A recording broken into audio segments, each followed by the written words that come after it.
January 1943, Berlin. Inside a dimly lit intelligence room, cigarette smoke hangs heavy in the air. Maps of Europe stretch across the walls, crisscrossed with red and blue pins marking battlefronts. At a long oak table, a group of German officers huddle over a fresh intelligence report from across the Atlantic. A junior analyst, his voice hesitant, reads the numbers aloud. America has produced 48,000 aircraft this year, and plans to double that by next. A murmur ripples through the room. One officer scoffs. Impossible! They're soft, factory workers and movie stars. Another stares quietly at the production graphs, the lines soaring like rockets. Outside, the winter wind howls through the stone corridors of the Reich Chancellery. Germany's war machine still dominates Europe. The U-boats prowl the Atlantic, the Luftwaffe owns the skies. But somewhere, across the ocean, an industrial storm is awakening, one that will soon drown the Axis in steel, fuel, and fire. What the Germans dismissed as propaganda was, in truth, the beginning of the greatest industrial mobilization in human history. Because America wasn't just joining the war, it was about to outproduce entire nations in tanks, planes, ships, and hope itself. 1940. The world stands on the edge of darkness. Nazi Germany's blitzkrieg sweeps across Europe. Poland crushed, France collapsing, Britain alone. Across the Atlantic, the United States watches uneasily, divided between isolation and intervention. In American factories, the rhythm is still peacetime. Ford builds family sedans. General Motors sells chrome-laced convertibles. Boeing and Douglas produce airliners for a world that still dreams of prosperity. The Great Depression has only recently loosened its grip, and most Americans want nothing more than to stay out of Europe's wars. But deep inside the White House, Franklin Delano Roosevelt sees what others do not. He understands that industrial capacity, not armies alone, will decide the fate of civilization. In a fireside chat on December 29, 1940, his calm voice cuts through the static of millions of radios. We must be the great arsenal of democracy. Those 6 words ignite a revolution. Factories that once built cars will now build tanks. Shipyards that made luxury liners will forge steel leviathans for the Atlantic. The United States begins to awaken from its economic slumber, slowly at first, then with unstoppable momentum. Meanwhile, in Berlin, confidence reigns. German generals and economists mock the idea that a nation of consumers could rival Europe's industrial elite. Germany has already built its war machine, the Panzer divisions, Messerschmitt fighters, and the feared Kriegsmarine. The efficiency of the Reich's war economy, overseen by men like Albert Speer, seems unmatched. But the German model is rigid. It relies on limited resources, strict control, and a labor force bound by ideology and fear. American industry, by contrast, thrives on competition, innovation, and scale, a network of thousands of independent companies capable of adaptation on a massive level. In 1941, as the Battle of Britain rages and Hitler's armies drive into the Soviet Union, Roosevelt makes a decision that changes everything. The U.S. will not wait for war to come, it will prepare for it. The Lend-Lease Act is signed into law, allowing America to supply Britain and other allied nations with weapons, vehicles, and food. And almost overnight, the production lines begin to hum. At the WWII plant in Michigan, Henry Ford's engineers experiment with aircraft mass production, a concept so radical that it borders on fantasy. Could a factory that built cars on an assembly line also build bombers? The answer will soon shock the world. The War Department creates the Office of Production Management, later evolving into the War Production Board. Civilian industries are surveyed, resources rationed, blueprints standardized. The scale is breathtaking. By 1941, over half of America's industrial output has shifted towards defense. Still, skepticism remains. Critics insist America's assembly line soldiers will crumble under real war. They call it quantity without quality.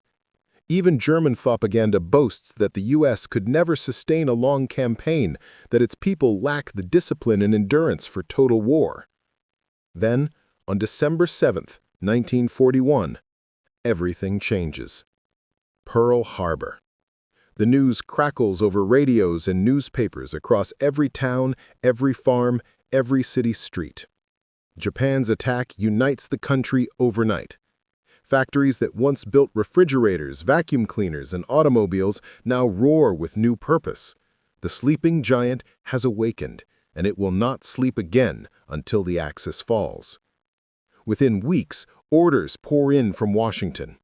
60,000 aircraft a year, 45,000 tanks, 20,000 anti-aircraft guns, 8 million tons of shipping.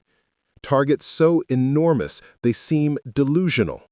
Yet to the industrial minds of America, Ford, General Motors, Boeing, Bethlehem Steel, it's a challenge they accept with quiet determination. In Detroit, engineers redesigned production lines overnight.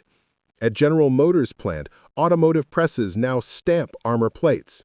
At Douglas Aircraft, workers train by the thousands, many of them women entering factories for the first time.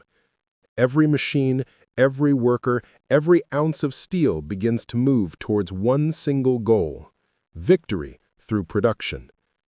And across the ocean, German intelligence officers start receiving reports that no longer sound absurd, they sound alarming. Because in the first 6 months of 1942, America builds more aircraft than Germany has in the entire war so far. Early 1942.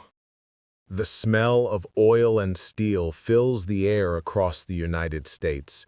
From the shipyards of California to the mills of Pennsylvania, the hum of machines becomes the nation's heartbeat. Every hammer strike, every welding torch, every conveyor belt pulse carries one message: build faster. Pearl Harbor has unified the nation in a way no politician ever could. Within months, the entire American economy shifts from consumer comfort to total war. Civilian car production is banned. Factories that once rolled out Fords and Chevrolets now assemble tanks, jeeps, and armored vehicles. The War Production Board, WPB, takes control. Its chairman, Donald M. Nelson, a former Sears executive, reorganizes the industrial landscape with military precision. Rubber, aluminum, and copper are rationed. Civilian goods vanish from store shelves. Gasoline is restricted. But no one complains because everyone understands what's at stake. The mobilization is unlike anything the world has ever seen. In California, Henry J. Kaiser, a construction magnate, pioneers the Liberty Ship, a cargo vessel that can be assembled from prefabricated parts in a matter of days. His shipyards in Richmond operate around the clock under floodlights. By 1943, workers there will launch a new ship every 4 days. In Michigan, Willow Run, Ford's vast bomber plant, comes alive. Stretching over a mile long, it's so massive that its workers use bicycles to move across the floor. At its peak, it produces a B-24 Liberator bomber every 63 minutes. What had once been the land of individual craftsmen now becomes a synchronized orchestra of mass production. The government coordinates resources, corporations compete for efficiency, and workers across social lines unite under one flag. For the first time, women enter industrial work in vast numbers. The symbol Rosie the Riveter becomes a national icon. Rolled-up sleeves, red bandana, and the words, "We can do it," echoing across factory walls. Over 6 million women join the workforce, replacing men who've gone to the front lines. Minority groups, too, find new purpose. African Americans, long excluded from many industries, are hired in growing numbers under pressure from civil rights advocates like A. Philip Randolph and Roosevelt's Executive Order 8802, banning discrimination in defense jobs. The result is a social revolution disguised as an industrial one. Meanwhile, in Germany, disbelief turns to unease. Reports from U-boats, Luftwaffe reconnaissance, and spies reveal an America that no longer resembles the complacent nation of 1939. German economist Albert Speer, who will later become Minister of Armaments, notes in his memoirs that the Americans possessed a technical and organizational capacity that surpassed even our most optimistic expectations. But by the time the Reich understands the scale of the storm, it's too late. Throughout 1942, American aircraft factories multiply. Boeing's B-17 Flying Fortress production expands to plants in Washington, Kansas, and California. Lockheed's P-38 Lightning rolls off assembly lines faster than the Luftwaffe can replace its losses. The Army's Ordnance Department works with Chrysler and General Motors to create the M4 Sherman tank, simple, reliable, and mass-producible, the mechanical backbone of Allied land power. And beyond the factories, America's logistical genius begins to emerge. The Railway Ward Board and Maritime Commission coordinate transportation with mathematical precision, ensuring raw materials flow like blood through the veins of a vast, living organism. Every port hums with activity. Every foundry glows through the night. Children collect scrap metal. Housewives donate pots and pans. Farmers ship food abroad. America, united by purpose, becomes a single factory powered by resolve. In Berlin, German officers dismiss the reports, claiming American machines are crude, their tanks inferior, their aircraft overweight. But they miss the truth. Quality matters little when quantity never ends. By the end of 1942, American production eclipses that of every Axis power combined. And the flood has only begun. Because in 1943 and 1944, America won't just build weapons, it will build momentum, the unstoppable rhythm of an industrial giant that has learned to turn steel, sweat, and time into the very tools of victory. The industrial scale, organizing chaos into power. By 1943, the United States had become something no one in Berlin had thought possible, a nation of factories working in unison, coordinated like divisions on a battlefield. At the center of this miracle stood the War Production Board, WPB. Created in January 1942, its job was simple in words but monumental in scope: to control every machine, mine, and mill in the nation. Chairman Donald M. Nelson and his staff had to balance the impossible, ensuring the Army, Navy, and Air Forces received their weapons while keeping civilian morale intact. To do this, they turned capitalism into a weapon. Every industry, automotive, steel, textile, oil, chemical, was assigned quotas, deadlines, and strategic goals. Contracts worth billions were signed overnight. Entire sectors were converted. Refrigerator companies made machine guns. Typewriter firms built rifles, and piano manufacturers produced airplane wings. The scale of coordination bordered on the unreal. Over 18 million tons of steel were allocated each year solely for war production. Railroads transported raw materials from the Great Lakes to the coasts under military supervision. Even Hollywood joined in, producing training films and propaganda reels that boosted morale and explained rationing to citizens. Unlike Germany's centralized and rigid bureaucracy, America's industrial mobilization thrived on flexibility. Corporations competed for efficiency, often improving designs to win contracts. The result was a self-reinforcing cycle of innovation, faster production, fewer bottlenecks, more output. By late 1943, more than 40% of all U.S. economic activity was devoted to the war effort. Yet the nation didn't collapse under strain, instead it grew richer. The U.S. GDP doubled between 1939 and 1945. Where Germany saw war as an extension of conquest, America treated it as a problem of logistics. And in logistics, America was unmatched. The human element, the workers who built victory. While machines and managers shaped the system, it was people, ordinary Americans, who made it breathe. Across the country, millions poured into the industrial workforce.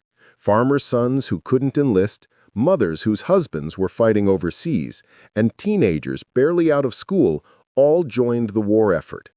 In Detroit, the clang of steel echoed 24 hours a day. The city earned a new name, the Arsenal of Democracy. Every major automaker converted to war production. Ford's River Rouge complex alone employed over 100,000 workers, many operating in triple shifts 7 days a week. For many women, it was their first time in a factory. Wearing overalls and bandanas, they learned to weld, rivet, and operate heavy machinery. The term Rosie the Riveter became more than propaganda. It became identity. Women didn't just fill gaps left by men. They exceeded expectations in speed and precision.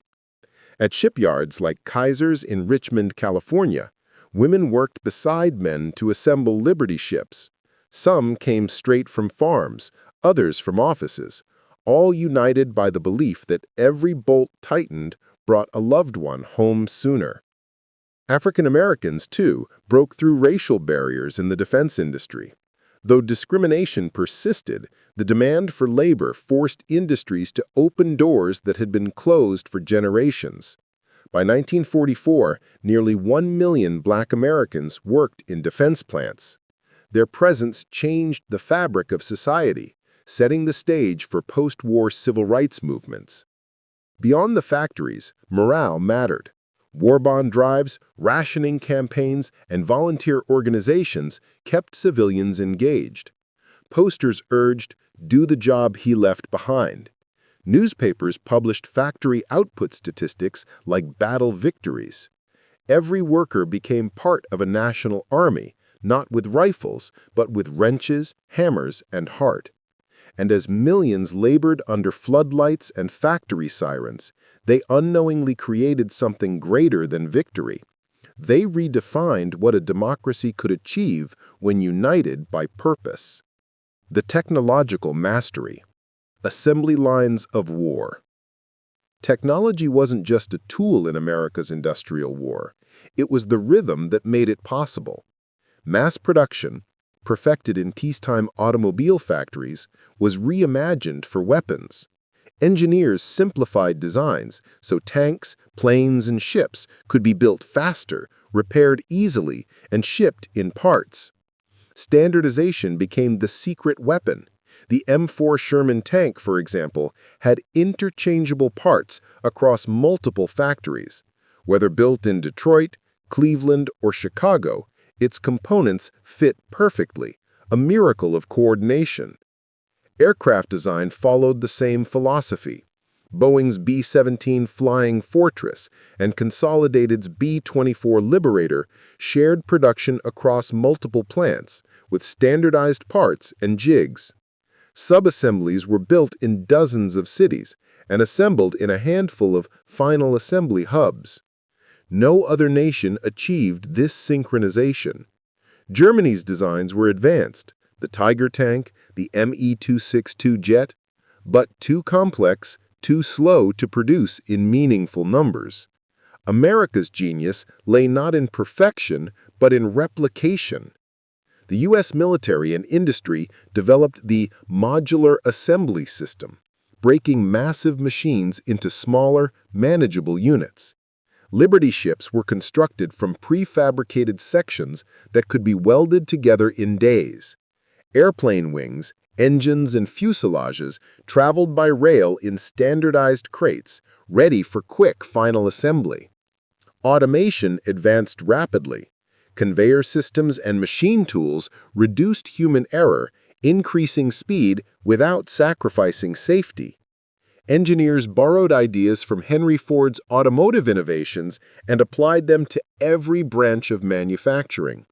By late 1944, America's factories were producing 96,000 aircraft, 57,000 landing craft, 29,000 tanks, and millions of rifles annually. Technology in America's hands was not about luxury or elegance. It was about volume, reliability, and rhythm. Each machine that rolled out of a factory wasn't just metal. It was time, precision, and coordination forged into motion. And as the Axis learned too late, no weapon can stop the passage of time when industry itself becomes the weapon. Enemy misjudgment, the cost of underestimation. For the German High Command, the idea that the United States could sustain a total war effort was laughable at first. Before 1941, German officers viewed Americans as soft, disorganized, and indulgent.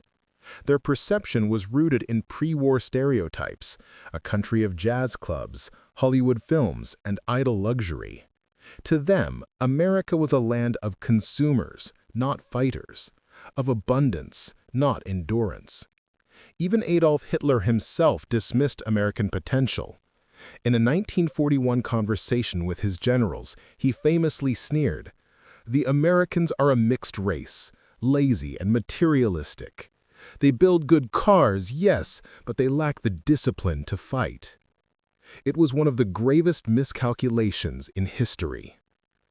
When American industry shifted into wartime production, German intelligence was slow to comprehend what it meant. Reports describing the scale of U.S. factory mobilization were often ignored or downplayed. One Abwehr officer described the data as statistical propaganda, insisting the numbers were mechanically impossible.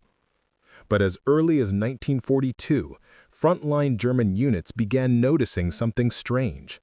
Allied bombers that were shot down in waves one week returned in even greater numbers the next. Tanks destroyed in North Africa were replaced before the smoke cleared. Entire convoys sunk by U-boats were somehow replenished, as if the enemy had an infinite supply of men and machines. By mid-1943, the illusion shattered. Captured German officers began admitting their astonishment. One Luftwaffe colonel reportedly remarked to his interrogators, "We thought your factories were like ours, big, noisy, limited. Then we saw the photos. It was not factories, it was cities." In truth, Germany's industrial system was fundamentally constrained. It relied on occupied territories, slave labor, and scarce raw materials. Its focus on craftsmanship over efficiency slowed production to a crawl. Meanwhile, America, with its democratic cooperation, immense resources, and corporate innovation, created an economy of scale that defied traditional military understanding. What the Germans never grasped was that American abundance was discipline, a discipline of process, innovation, and willpower. Logistical power, the invisible front line. Wars are not won only by soldiers or weapons, but by logistics, and logistics became America's invisible art of victory. Behind every battlefield triumph stood a web of ships, trucks, railways, and warehouses that turned chaos into order. The U.S. Army Service Forces, led by General Brehon B. Somerville, orchestrated a logistical ballet that spanned the globe. Across oceans, fleets of Liberty ships carried tanks, food, fuel, and ammunition. In 1944 alone, over 43 million tons of supplies crossed the Atlantic. The scale was almost beyond comprehension. At one point, the Allies had so many vehicles waiting in England for D-Day that they paved entire fields with spare parts and tires. The key to this success was planning and trust in industry. Companies like Standard Oil, DuPont, and Goodyear re-engineered their processes for military precision. Supply chains that once moved cars and consumer goods now fed entire armies. American trucks like the GMC CCKW Deuce and a Half became legends of mobility, carrying troops and supplies from the beaches of Normandy to the Rhine. They weren't glamorous, but they were unstoppable. Fuel pipelines stretched under the English Channel. Portable harbors, the mulberries, were constructed in secret, shipped in pieces, and assembled off the coast of France. It was industrial genius turned into geography.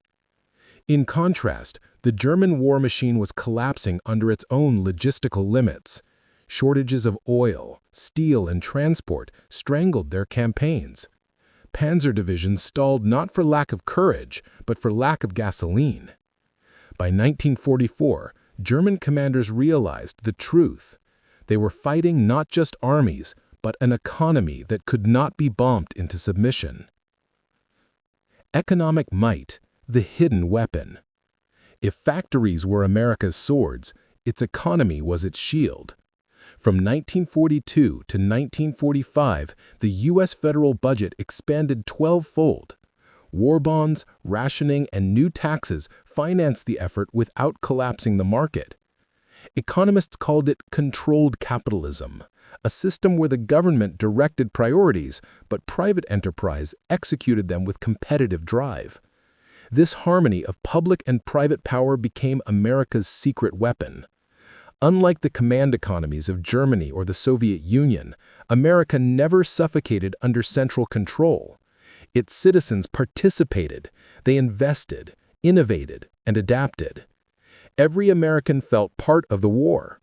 Housewives grew victory gardens. School children collected scrap metal. Communities competed to surpass production quotas. Newspapers celebrated factory milestones like battlefield victories. The result was staggering. Between 1941 and 1945, U.S. industrial output increased by over 350%.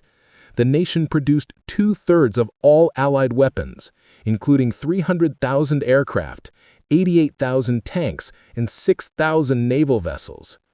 The economic ripple was global. American oil powered British tanks in North Africa. American trucks carried Soviet soldiers to Berlin. American food fed Allied troops from Italy to the Pacific. Germany's dream of economic domination evaporated in the face of sheer numerical reality. The Reich's industrial might, once Europe's most advanced, was now dwarfed by a single nation across the ocean. And as the Allies gained momentum, even Hitler began to acknowledge the unthinkable. In his final months, he lamented to his staff, "The Americans have the knack for production. They make weapons like sausages." It was a bitter truth. America had turned capitalism itself into a weapon, one the Axis could neither match nor destroy. By 1944, the war was no longer about who had the best tank or the bravest soldiers. It was about who could replace losses faster than they occurred. And that contest was already over. Because in the skies, in the seas, and across the shattered fields of Europe, the sound of victory wasn't just gunfire. It was the thunder of America's factories, still roaring behind it. 1943, the turning of the tide. The Second World War, once dictated by Axis victories, begins to shift. And behind that shift lies not just battlefield brilliance, but the relentless heartbeat of American production. In the skies over Europe, Allied bombers appear in numbers that defy imagination. What began as dozens of planes now becomes hundreds. B-17 flying fortresses and B-24 Liberators flying in endless formations stretching across the horizon. Each mission consumes thousands of gallons of fuel, tons of bombs, and the collective work of entire towns back home. The 8th Air Force, operating from bases in England, becomes the living proof of industrial war.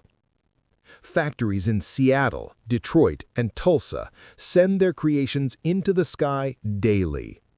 For every bomber lost, another waits on the runway, built faster than the Luftwaffe can shoot them down.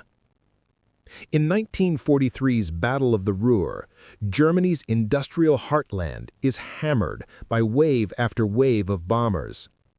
Entire cities burn. Factories that once supplied the Wehrmacht crumble under relentless air raids. Albert Speer, watching from Berlin, realizes that the Reich's resources are no longer enough to rebuild what is being destroyed. Meanwhile, across the seas, the Atlantic battle takes a decisive turn. The U-boats that once ruled the waves begin to vanish. The reason is not mystery, it's mathematics. American shipyards are now producing Liberty ships faster than German submarines can sink them. At Kaiser's Richmond Yard, workers build ships so quickly that each one is launched with a new record.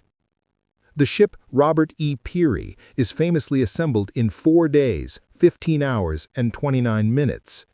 What had once taken months now takes hours. Convoys, once starved of supplies, now stretch from horizon to horizon. Steel giants laden with food, fuel, and firepower. And for every U-boat sunk, 3 new ships replace the loss. In North Africa, American tanks begin to arrive in staggering quantities. The M4 Sherman, simple and reliable, floods the deserts of Tunisia. While German panzers are superior individually, they are hopelessly outnumbered. One German officer later admitted, "We knocked out 5 Shermans, and 10 more appeared. It was like trying to empty the sea with a bucket." That sea, America's industrial ocean, was now washing over every front. By 1943, America was producing more military goods than Germany, Japan, and Italy combined. The Detroit Arsenal tank plant alone rolled out nearly 900 tanks per month. Boeing's bomber factories built 4-engine aircraft every hour. And every day, thousands of workers clocked in, knowing that their shift meant another platoon could fight, another convoy could sail, another aircrew could return home alive. Even the Soviet Union, locked in its desperate struggle on the Eastern Front, felt the pulse of America's production. Under the Lend-Lease program, the U.S. sent 400,000 trucks, 14,000 aircraft, and 13,000 tanks to the Red Army, lifelines that kept Stalin's divisions moving toward Berlin. Germany, surrounded on all sides, faced a truth no doctrine could overcome. Its enemies now had factories larger than its cities. And yet in Berlin's war rooms, denial still lingered. Hitler's generals promised new miracle weapons, the Tiger tank, the V-2 rocket, the jet fighter, each more advanced, each more expensive, each produced in numbers too small to matter. By contrast, America's factories were the opposite of miracle machines. They were machines of consistency, unglamorous, repetitive, but endless. Every rivet, every weld, every gear became a quiet soldier of its own, part of an army of machines that would never tire, never retreat, never sleep. By the end of 1943, the war's outcome was no longer uncertain. It was just a matter of time. Because the same rhythm that echoed in Detroit's foundries now echoed across the battlefields of the world. The hum of industry had become the soundtrack of war, and its crescendo was still rising. 1944. The arsenal of democracy at full power. By now, the United States has become a single, unified engine of war. The entire nation, its farms, its cities, its people, moves in rhythm with one purpose: victory. From the air, America's heartland no longer looks like farmland. It looks like a battlefield of steel and smoke. The Detroit River glows with the reflection of furnaces burning day and night. Rail lines groan under the weight of tanks, trucks, and crates marked U.S. Army transport. At Willow Run, the Ford Motor Company operates the largest factory on Earth. The plant covers 3.5 million square feet. An assembly line so long that workers joke it could produce aircraft faster than the pilots could fly them. Here, the B-24 Liberator, the flying boxcar, is mass-produced by the thousands. In 1944, a new B-24 rolls off the line every 63 minutes. To keep this rhythm alive, Ford engineers redesign every component for rapid assembly. Women in coveralls handle riveting guns and welding torches, performing jobs once reserved for men. Known as Rosie the Riveters, they become symbols of a nation where even housewives now wield the tools of war. Across the coasts, shipyards pulse with life. California's Kaiser Shipyards, New York's Brooklyn Navy Yard, and Virginia's Newport News each launch vessels daily. Destroyers, tankers, troop ships all roll down their slipways like clockwork. The Essex-class aircraft carriers, the pride of the U.S. Navy, are built so fast that admirals struggle to assign crews before the ships hit the sea.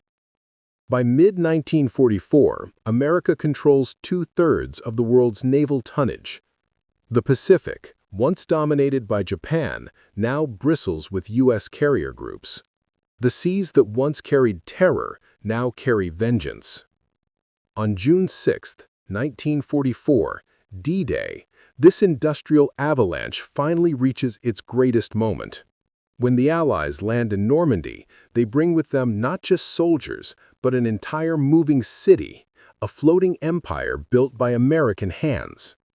Thousands of landing craft, hundreds of tanks, and mile after mile of trucks and jeeps fill the beaches of France.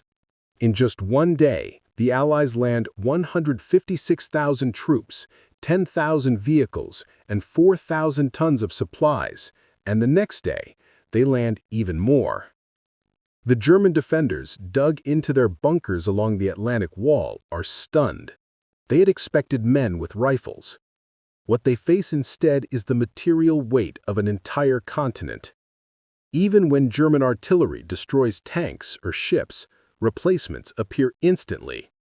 For every landing craft sunk, another glides onto the shore. For every plane shot down, 10 more swarm overhead. From Omaha Beach to the hedgerows of Normandy, America's industrial strength becomes a living force, a flood that cannot be stopped. Meanwhile, far across the globe, the Pacific War follows the same rhythm. From the jungles of New Guinea to the coral reefs of the Philippines, the pattern repeats itself. Japan fights fiercely, but America fights endlessly. Every island captured becomes a launch pad for more planes, more fuel, more bombs. By late 1944, B-29 super fortresses, the most advanced bombers ever built, take off from the Marianas Islands. Their target, the Japanese homeland. Each B-29 carries 10 tons of bombs and requires 1,400,000 parts to assemble. Yet America builds over 3,900 of them in a single year. The industrial numbers are staggering. 96,000 aircraft produced in 1944 alone. 8 aircraft carriers launched every month. 50 million tons of shipping built by war's end. The world had never seen these numbers before, and it never would again. Inside Berlin, Nazi propaganda insists that Germany can still win through technology and willpower. But as Allied bombers darken the skies daily, civilians and soldiers alike begin to see the truth. They are fighting a nation that doesn't just make weapons, it mass-produces victory. As 1944 turns to 1945, even German generals whisper their doubts. One of them reportedly said, "The Americans have replaced strategy with production. They don't need to be clever, they just need to keep building." And build they did. Every bullet fired, every ship launched, every boot-stamped U.S. Army was proof that America's strength wasn't luck or chance, it was industrial destiny. The arsenal of democracy had done its work, and soon it would bring the war to an end. May 1945. Germany. The thunder of artillery has faded. Smoke rises over the ruins of Berlin. Across the shattered continent, silence replaces the roar of war. For 6 years, Germany had relied on speed, precision, and daring.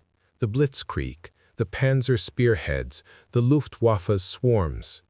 But by the war's end, its factories lay in rubble, its fuel reserves drained, its army broken by a storm of machines it could no longer match.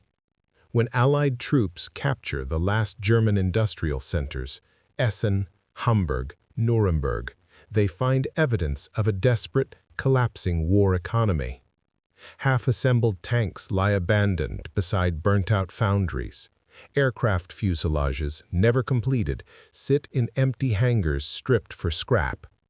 Even the mighty Messerschmitt Me-262 jet, Germany's technological marvel, could not save them.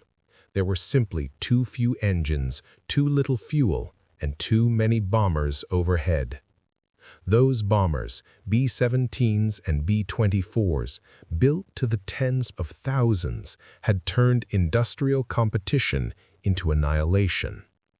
From 1943 onward, Allied strategic bombing cut into the German war machine with surgical precision. Refineries, railways, and arms plants were systematically erased. Meanwhile, American factories never slowed. In Detroit, General Motors and Chrysler kept producing tanks until the last week of the war. Boeing, Lockheed, and Douglas continued delivering bombers even as victory seemed certain. By VE Day, the United States had produced 300,000 aircraft, 88,000 tanks, over 2.4 million trucks, and nearly 8,000 naval vessels. These were not just numbers, they were the story of how a nation defeated empires through sheer productive will. For the soldiers who witnessed it firsthand, the realization was staggering. American GIs who rolled through Europe and the Pacific often joked that their army could fight on coffee and gasoline. But behind that humor was truth. Every tank division, every air squadron, every fleet was backed by an ocean of supply lines that never ran dry. At the height of operations in 1944, one U.S. ship departed for Europe every 5 minutes, carrying food, fuel, and ammunition. Even frontline troops were astonished. German officers captured in Normandy confessed disbelief that the Allies could lose so much equipment and replace it overnight. One said, "We destroyed a division's worth of tanks, and they came back the next morning." That was the heart of it. America's strength wasn't just in the weapons it built, it was in the system it created to keep them flowing. Factories, railroads, ports, and workers were all connected in a single network of unstoppable efficiency. When Japan finally surrendered in August 1945, after the atomic bombings of Hiroshima and Nagasaki, the industrial miracle stood revealed to the world. Between 1941 and 1945, America had produced more war material than Germany, Japan, and Italy combined. And unlike Europe or Asia, its homeland remained untouched. Its factories stood ready, still warm, still humming. The war that began with Pearl Harbor, an attack meant to cripple the United States, had instead awakened an industrial superpower. and that superpower would now shape the world that followed. But in 1945, as the last fires of war burned out, few yet understood what that meant. Europe lay in ruins. Asia was devastated, and from the wreckage of the old order, two powers emerged. One ideological, one industrial, the Soviet Union and the United States. Yet even before the Cold War began, it was clear that America's victory had not just been military. It was economic, organizational, and deeply human. A triumph of minds, machines, and unity. The arsenal of democracy had not only won the war, it had redefined what a nation could achieve when every hand and heart worked toward one goal. Late 1945. The world rebuilds. The guns are silent, but the echoes of production still thunder across continents. America, untouched by devastation, now stands alone atop a broken world. Its factories, no longer churning out tanks and bombers, begin retooling for peace. But those same machines, those same workers, and that same discipline now flood the world with something new: reconstruction. In the months following victory, American cargo ships that once carried weapons now carry food, machinery, and hope. The same Liberty ships that landed soldiers in Normandy now deliver wheat to starving Europe and supplies to Japan. Washington launches the Marshall Plan, channeling billions of dollars in aid to rebuild industries across Western Europe. But it's not just generosity, it's strategy. A rebuilt Europe, fueled by American goods and technology, ensures that democracy and capitalism, not communism, take root in the ashes of war. Factories in Detroit and Pittsburgh hum again, producing tractors instead of tanks, cars instead of half-tracks. In every sense, the arsenal of democracy becomes the workshop of the free world. Yet, the world America helped rebuild also became its mirror. Other nations studied its methods: mass production, assembly line efficiency, centralized logistics, and began to adapt them. Germany, reborn from ruins, applied American-style industrial management in the 1950s, leading to its Wirtschaftswunder, the economic miracle. Japan, devastated by bombing and surrender, studied American manufacturing discipline with almost religious devotion. Within 2 decades, Japanese factories would rival and sometimes surpass those of their former occupier. But in 1945, none of this was visible yet. What stood clear was the staggering scale of American capacity. Out of 110 million citizens, nearly 17 million served in uniform, while over 20 million worked directly in war production. Together they forged not just victory, but a new economic order, one where industrial power equaled global power. Even the military historians who analyzed the war recognized a turning point in history. For centuries, empires had been defined by land and colonies. Now the true measure of strength lay in factories, refineries, and assembly lines. Field Marshal Albert Kesselring, a German commander who once fought in Italy, later remarked, "The war was decided not on the battlefield, but in the factories of Detroit and the shipyards of California." He was right. The decisive weapons of World War II weren't just the M1 rifle or the Sherman tank. They were the assembly line, the production schedule, and the supply convoy. They were the millions of ordinary men and women who, from small towns and big cities alike, transformed their daily labor into instruments of liberation. By the end of the 1940s, the consequences of that transformation reached every corner of the world. The Cold War began, a new kind of competition, fought not just with ideology, but with output, science, and innovation. The Soviet Union built weapons in secret cities. The United States built cars, computers, and consumer goods in plain sight. Both nations understood that the lessons of World War II were clear. The next victory, too, would belong to whoever could produce faster, smarter, and stronger. From that truth emerged the modern industrial age, one where production itself became a weapon, and peace was maintained not by the sword, but by the machine. As America entered the post-war era, it faced its own challenges: labor strikes, inflation, and the need to transition millions of veterans back into civilian life. But the foundation it had built during the war, vast infrastructure, scientific research, and industrial coordination, carried it through. By 1950, America was producing half the world's manufactured goods. Its aircraft dominated the skies. Its cars filled every highway. Its wealth rebuilt nations. The war had ended, but the engine it started would never stop. And from the ashes of global conflict, the United States emerged not just as a victor, but as the first true super-industrial power in human history. The story of America's wartime production is not just a record of numbers.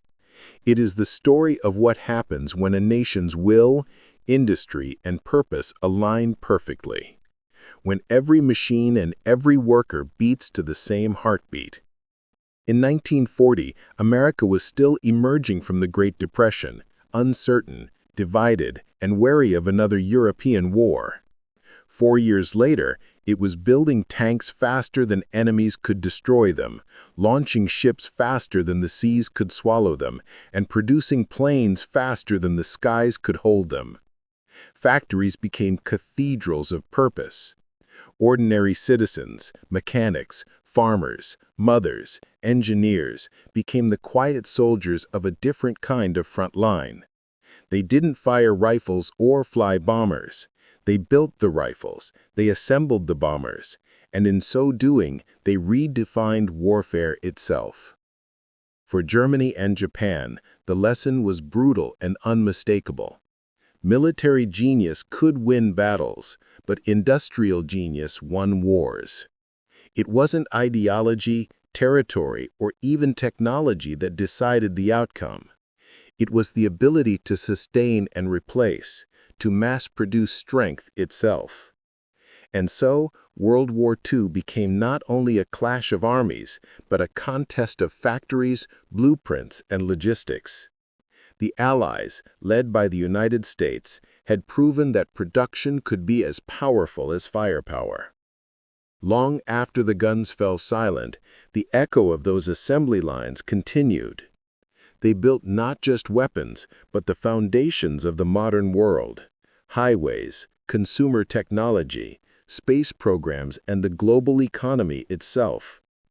Every car on the road, every cargo ship at sea, every plane in the sky, all carry a trace of that era's lesson, that organized human effort, guided by purpose, can reshape history.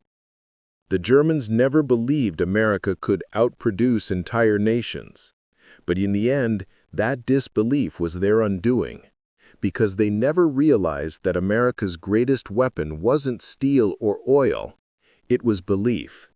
Belief that ordinary people, united by one mission, could move mountains.